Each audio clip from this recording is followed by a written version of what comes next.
Born into one of Europe's most scrutinized royal families on August 3, 1986, Charlotte Marie Pommeline Casiraghi entered a world where her every move would be dissected by the international press. As the daughter of Princess Caroline of Monaco and Stefano Casiraghi, and granddaughter of the legendary Grace Kelly, Charlotte's life has been a complex tapestry woven with threads of privilege, tragedy, intense public scrutiny, and a persistent struggle for personal authenticity in the shadow of immense expectations.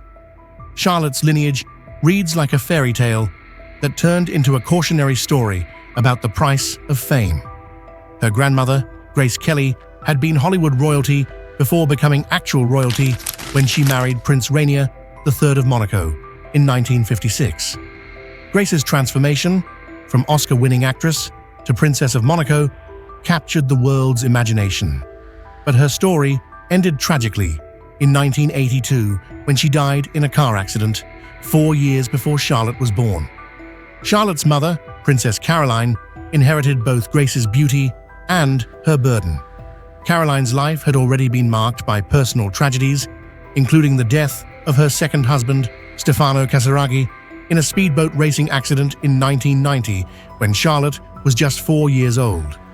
This early loss would cast a long shadow over Charlotte's childhood and development, creating the first in a series of traumatic events that would shape her complex relationship with her royal heritage. The death of her father left Charlotte and her brothers, Andrea and Pierre, to be raised primarily by their mother and stepfather, Prince Ernst August of Hanover, whom Caroline married in 1999. Yet the absence of Stefano Casiraghi, a successful Italian businessman who had brought normalcy and genuine happiness to Caroline's life, created a void that would influence Charlotte's own approach to relationships and her ambivalent feelings toward the spotlight that constantly followed her family. Growing up in Monaco, Charlotte was acutely aware of her unique position in the social hierarchy. Unlike her cousins in other European royal families, the Monegasque royals occupied a peculiar space in the public consciousness, simultaneously more accessible and more mysterious than traditional monarchies. Monaco's small size and its role as a playground for the international elite meant that Charlotte's childhood was spent in a fishbowl, where every school event, every teenage romance, and every public appearance became fodder for the tabloid press. The burden of representation weighed heavily on Charlotte from an early age. She was expected to embody the elegance of her grandmother Grace while navigating the complex social dynamics of modern Monaco. The principality's economy relies heavily on its image as a glamorous destination, and the royal family serves as both the ultimate marketing tool and the guardians of that carefully cultivated mystique. For Charlotte, this meant that her personal choices were never entirely her own. They were always viewed through the lens of how they might affect Monaco's reputation. This pressure intensified as Charlotte matured into a strikingly beautiful young woman who bore an uncanny resemblance to her late grandmother. Fashion magazines began featuring her regularly, and by her teens, she was being hailed as one of the world's most eligible bachelorettes. The comparison to Grace Kelly became both a blessing and a curse. It opened doors, but also created impossible standards and constant scrutiny of her romantic life. Charlotte's education reflected her family's desire to provide her with intellectual substance beyond her royal duties. She attended the Lycée François Ier in Monaco before moving to Paris to study philosophy at the Sorbonne. This choice was significant. Philosophy represented a pursuit of deeper meaning and understanding, perhaps reflecting Charlotte's own search for identity and purpose beyond her royal title. Her time in Paris allowed her some measure of anonymity and intellectual freedom. The French capital, with its rich cultural life and tradition of philosophical inquiry, provided Charlotte with an environment where she could explore ideas and develop her own worldview away from the constant scrutiny of Monaco. However, even in Paris, she could never entirely escape her heritage. Her striking looks and famous surname ensured that she remained a subject of fascination for both the French press and international media. During her university years, Charlotte began to develop the intellectual interests that would later define her public persona. She became drawn to literature, philosophy, and journalism, pursuits that suggested a desire to engage with the world of ideas rather than simply existing as a beautiful object of public fascination. This intellectual curiosity would later manifest in her work as a journalist and her involvement with various cultural institutions. Charlotte's entry into the fashion world seemed almost inevitable, given her striking beauty and natural elegance. She became a muse for several high-end fashion houses and was frequently featured in Vogue and other prestigious publications. Her relationship with fashion was complex. While she clearly enjoyed the creative and artistic aspects of the industry, she was also acutely aware of how her modeling work was viewed by those who expected her to focus solely on her royal duties. Her partnership with luxury brands, particularly her long-standing relationship with Chanel as a brand ambassador, represented more than mere commercial endorsement. Charlotte Casiraghi, a loyal Chanel ambassador, had a front-row seat at the Haute Couture Spring-Summer 2025 show, presented on 28 January at the Grand Palais in Paris. This association with Chanel, the brand that had also dressed her grandmother Grace Kelly, created a poignant connection between past and present, suggesting both continuity and evolution in the family's relationship with fashion and style. Charlotte's approach to fashion was distinctly her own. She favored a more relaxed, intellectual aesthetic that contrasted with the sometimes rigid formality expected of royal women.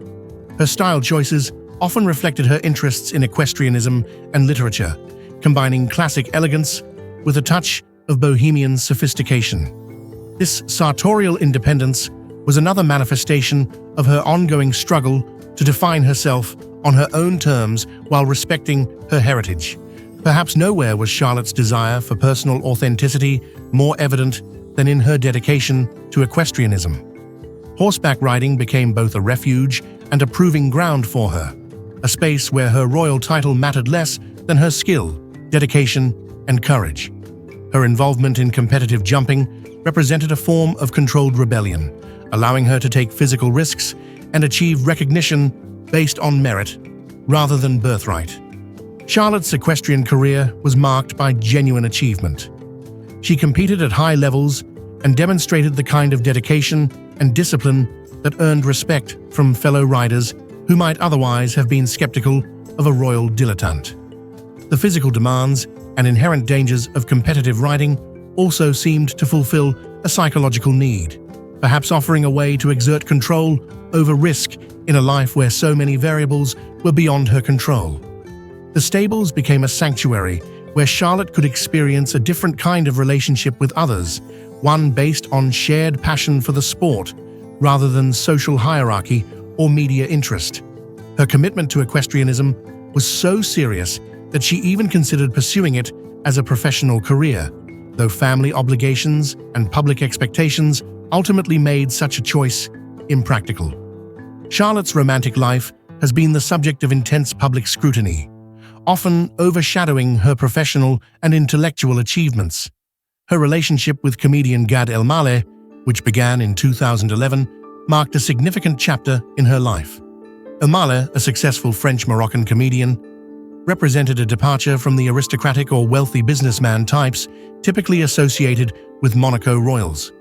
Their relationship produced Charlotte's first son, Raphael, born in 2013. The choice to have a child with Elmaleh, while not married, was seen by some as another act of quiet rebellion against traditional royal expectations. Charlotte's approach to motherhood has been notably private and protective. She has worked hard to shield Raphael from excessive media attention while still acknowledging her public responsibilities. Raphael Elmaleh joined his mom, Charlotte Casiraghi, at the 2025 Monaco Grand Prix. The 11-year-old looked all grown up at the F1 racing event on Saturday and Sunday with his chic mother, sporting sunglasses, a khaki Ralph Lauren jacket over a button-down shirt and pants on both days.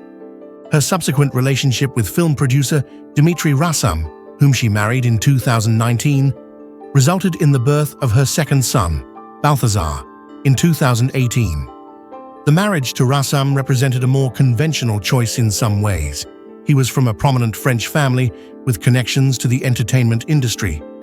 Yet Charlotte's approach to this relationship also reflected her evolved understanding of how to balance public expectations with private happiness.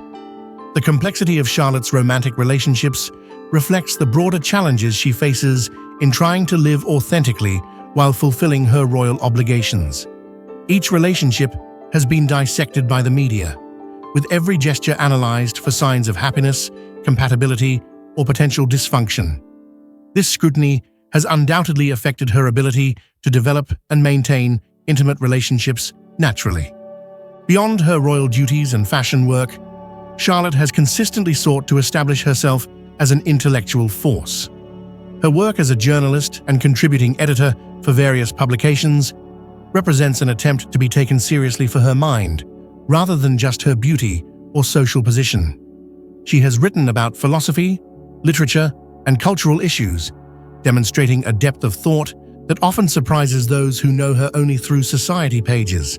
Her involvement with literary festivals and cultural events, including attending the opening of the 2025 edition of the Paris Book Festival, which has returned to the Grand Palais in the French capital, reflects a genuine commitment to intellectual discourse and cultural promotion. These activities allow Charlotte to contribute meaningfully to society while drawing on her education and personal interests.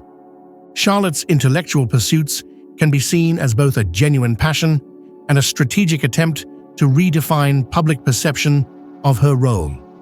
By establishing herself as more than just a beautiful royal, she creates space for a more complex and sustainable public identity.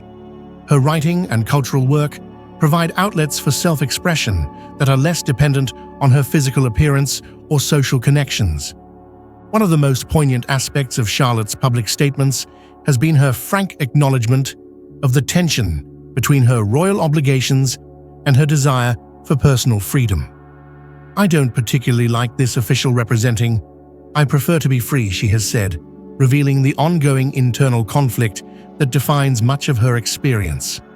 This tension is not merely about personal preference. It reflects a deeper struggle about the nature of inherited privilege and responsibility in the modern world. Charlotte recognizes that her position provides her with extraordinary opportunities and platforms, yet she also chafes against the restrictions and expectations that come with those privileges. Her comments suggest an ongoing negotiation between duty and authenticity that may never be fully resolved. The challenge is particularly acute because Charlotte's generation of royals operates in an era where traditional deference to authority has largely disappeared, yet public fascination with royal lives remains intense. She must navigate a world where every choice is subject to immediate global commentary, where social media amplifies both praise and criticism, and where the line between public and private life has become increasingly blurred. While Charlotte's life might seem privileged from the outside, it has been marked by significant losses and challenges that have shaped her character and worldview. Beyond the early loss of her father, the Casiraghi family has faced ongoing scrutiny and criticism that would be difficult for anyone to bear gracefully. The death of her grandmother, Grace Kelly, before Charlotte's birth, created a void that has never been entirely filled. Grace represented not just family history, but also a model of how to transition from one kind of public life to another while maintaining dignity and purpose. Without Grace's direct guidance, Charlotte has had to navigate her own path, often feeling the weight of comparison to a legend she never knew personally. The constant media attention has also exacted a psychological toll. Charlotte has spoken about the difficulty of living under perpetual observation, where spontaneity becomes nearly impossible and every interaction is potentially public. This scrutiny has undoubtedly affected her ability to form relationships, pursue interests, and make mistakes without global consequences. As Charlotte has entered her late 30s, she appears to have found a degree of equilibrium in balancing her various roles and interests. Her continued work with Chanel and other fashion brands provides professional satisfaction and financial independence. Her involvement in cultural and intellectual pursuits offers outlets for her mind and creativity. Her role as a mother gives her life personal meaning that transcends public expectations. Yet challenges remain. The question of how to raise her children in the public eye while protecting their privacy and allowing them to develop their own identities is ongoing. She met Nicholas in fall 2023, and they are living together, suggesting new developments in her personal life that will undoubtedly face public scrutiny. Charlotte must also navigate the evolving expectations of her royal role as Monaco adapts to changing global circumstances. The principality faces questions about its economic model, its tax policies, and its place in an increasingly interconnected and transparent world. As a visible representative of the royal family, Charlotte will need to help Monaco maintain its relevance and positive image while addressing legitimate concerns about inequality and exclusivity.